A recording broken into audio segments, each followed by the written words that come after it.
Good morning, everybody. Welcome to day 2 of Fantasticon 2016. All right, we've got a special treat for you now. We're going to play you a short video, 5 or 6 minutes, telling you all about the wonderful special effects in HCS. And then we're going to be joined right here on stage for a little chat with the head honchos of both. So I hope you're looking forward to that. And whenever you're ready, Grant, let's roll this video. So enjoy.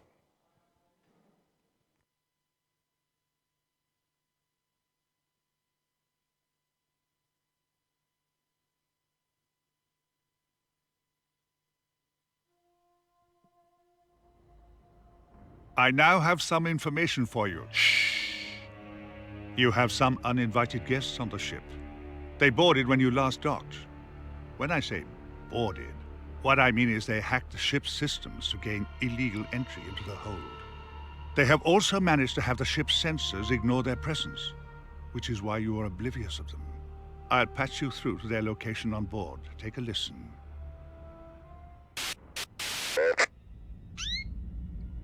What on earth is that? We're not on Earth, we're in space. And this is Mary the Canary. And don't stare at her because it makes her shake. She doesn't like it. It could send her into shock.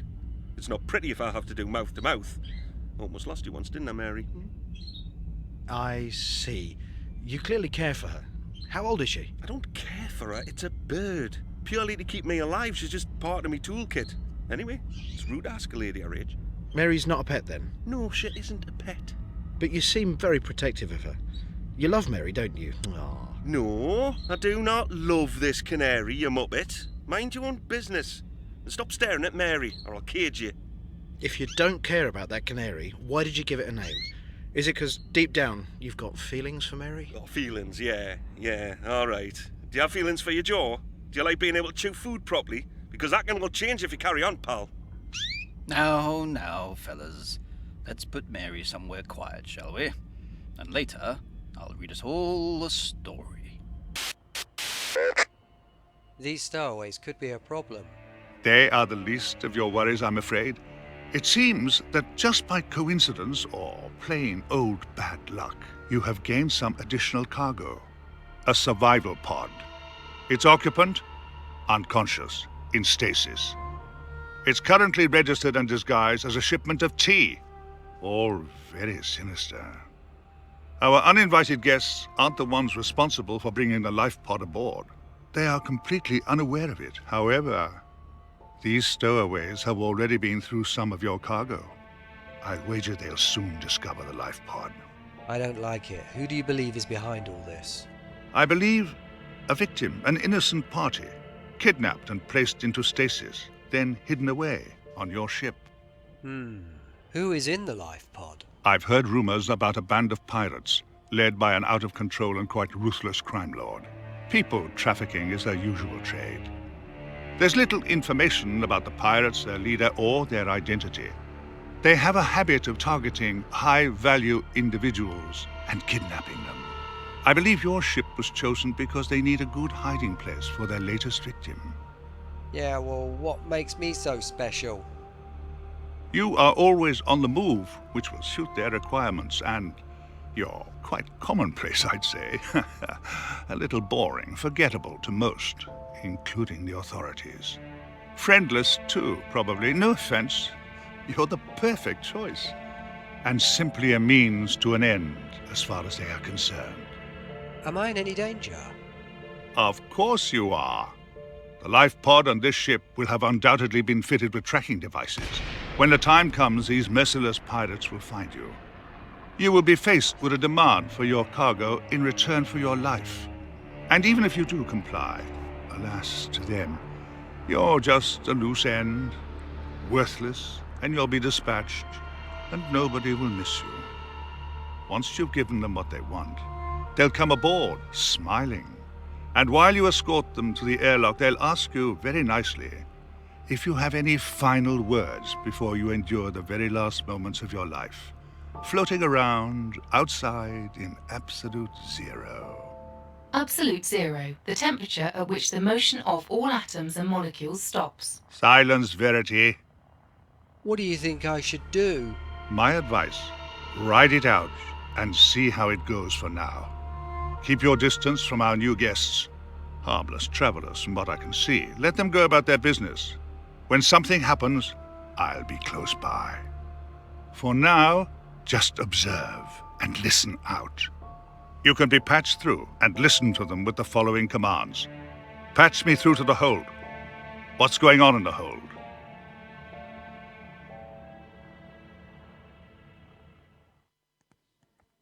So there we are, guys. I wager they'll soon.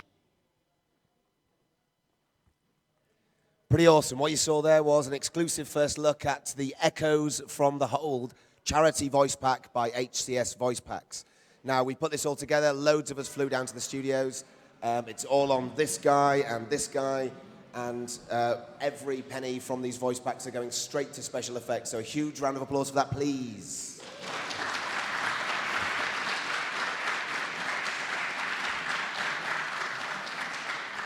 Now, it gives me extreme pleasure to welcome Paul Watson, the head honcho of HCS Voice Packs, and you all know and love him. Look, it's dear Baz Floyd from Special Effects. He's right here. So, Baz, if you'd like to tell us a little bit about Special Effects and what they do, please, and then hand over to Paul in that wonderful professional way that you always do. Thanks very much, guys. Just one more little round of applause for these wonderful folks. Thank you.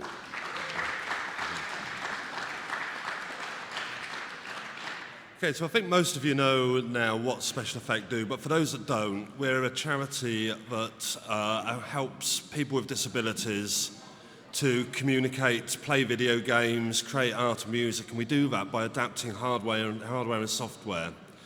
So we have a team of occupational therapists and technology specialists that will travel the length and breadth of the country from Inverness down to Truro. And we usually work with people in their own homes because they're not well enough to actually travel to us. And we'll find the best way to get them playing by using whatever movement they have available. One case that springs to mind that's very relevant to this is a friend of mine from Somerset, Tom, who you may have seen on special effect videos. Tom was born with the condition spinal muscular atrophy, so over a period of time, he would lose movement, and when he was about 2, his parents were told that he would only live till he was 4 years old. As it turned out, he lived till he was 27. And the reason I'm using Tom as an example is I got very, very friendly with Tom. I used to go down, we're both big football fans. I'd go down and watch Frome Town with him once every couple of months.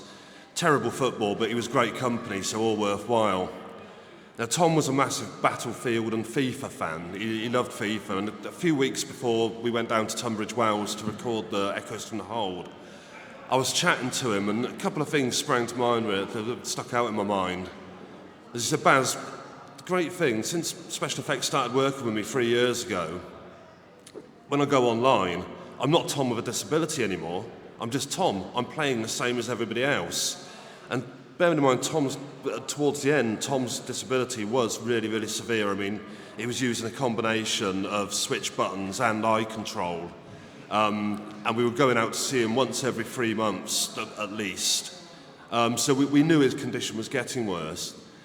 Now, the other thing, when I was telling him about the Echoes from the Hold and how we could, although Elite might appear at first as a very difficult game for somebody with a disability as severe as his to play, we could do it by using a series of adaptations. So yesterday over there I had a demonstration of the new Toby eye control that's built into the Alienware, and using the Elite to look around, using the eye control to look around the cockpit. That in itself isn't going to help somebody in Tom's position so much, but when you put it together with other adaptations, soft switches, big button control, and voice packs, then it makes a setup that even somebody with the limited movement that Tom had could use reasonably comfortably, if not very comfortably. Now, we spent the Monday and the Tuesday down in Tunbridge, and we had a great time with Paul and Mad Dog, Fiery Toad, Kate, Dan, loads of other members of the Elite community, all their friends. And we just had a brilliant time. On the Wednesday when I got back, I got a phone call from Tom's dad to say that Tom had died suddenly that morning. And that's sad, but it's also brings to the forefront of my mind is that a lot of the people we work with, probably 60% of the people we work with now, have progressive conditions. We've only got a limited time to work with them. And we accept the fact that they will, at some point, die. And the reason we need to reach everybody in double quick time is because we've got that limited time to work with them. That is their opportunity, that's their window to give them as much fun, get them included in playing with friends and family as we possibly can. And that's where the eye control and the voice packs and the adapted hardware really, really kicks in. And on that, I'm going to hand over to Paul to talk about the voice pack.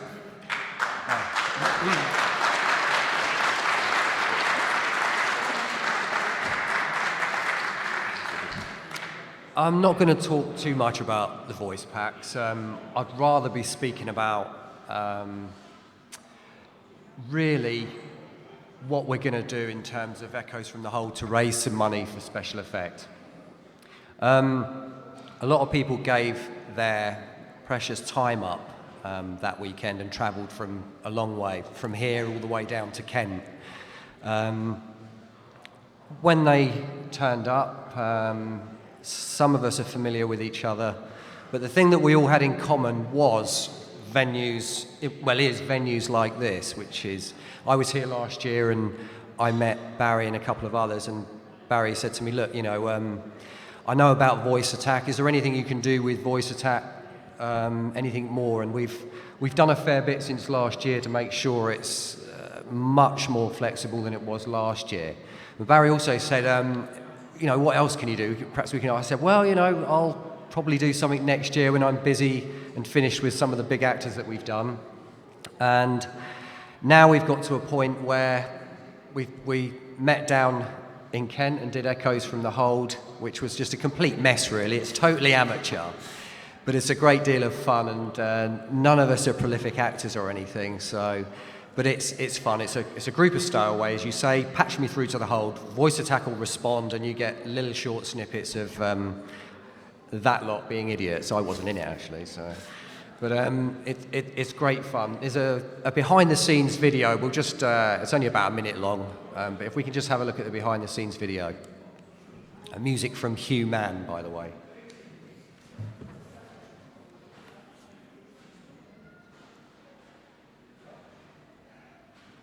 These are echoes from the hold. So many stories to be told. Now Hutton seems so very far away. The fuel is gone and Mad Dog's here to stay. The wine supply is really running low. Kate has to go. Is silence.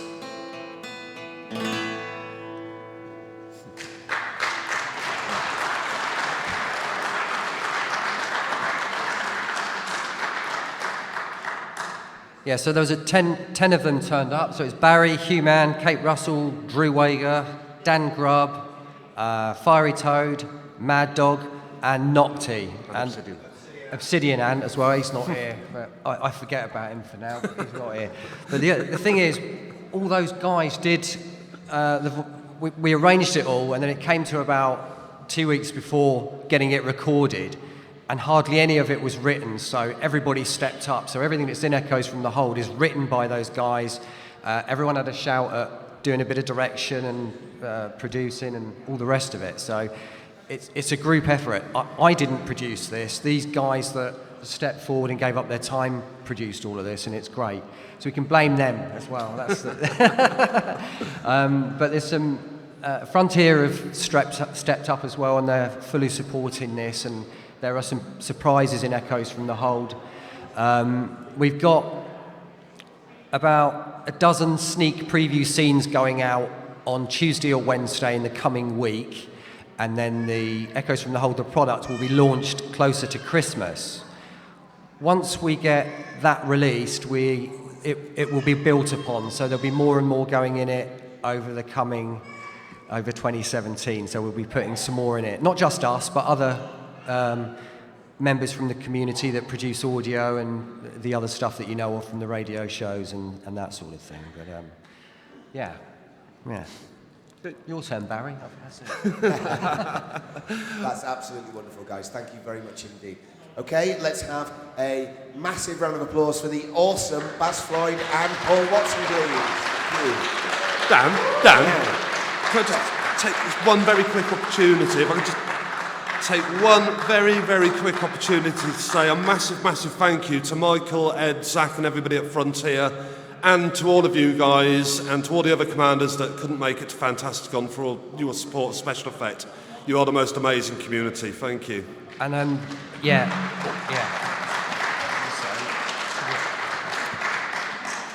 And the really important bit, to get echoes from the hold, which we haven't told anyone, Dan, yet, but if you go to hcsvoicepacks.com, there's a menu on there with special effect. You can go down there and purchase that. It's 10 quid. If you want to donate more, just change the amount of copies that you want. That's the only way we've managed to do that so far. But you can donate for that now. Yeah, Echoes from the Hold now available to pre-order, guys. So jump onto the HCS Voice Packs page and go and grab your copies. So as you can see, they do such wonderful work. Now, Paul and Baz met at one of these type of conventions, and as a result, had a conversation, probably over a few beers in the early hours, right, boys? Yeah. Over a cigarette outside, yeah.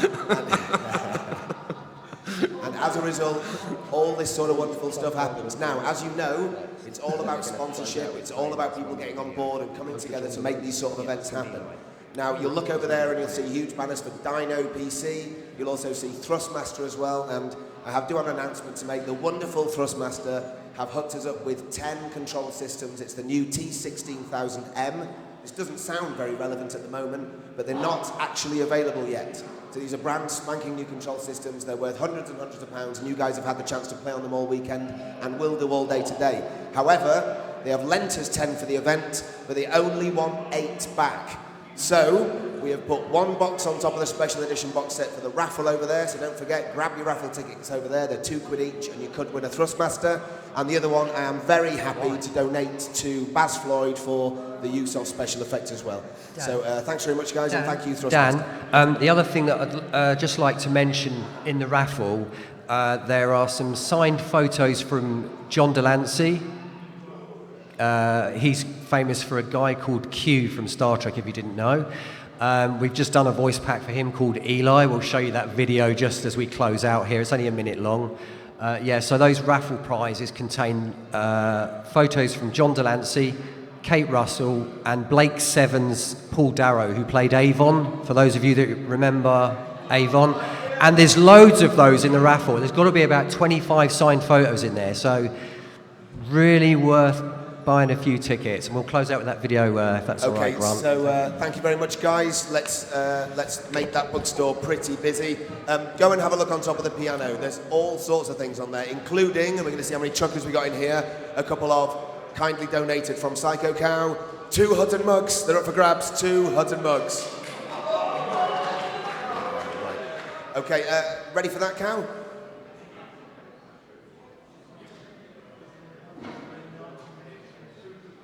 Just have this lovely little preview video, guys, and then we're going to get all set for the cosplay panel on here, so enjoy. You. Excuse me? Hello. My name is Eli. Eli?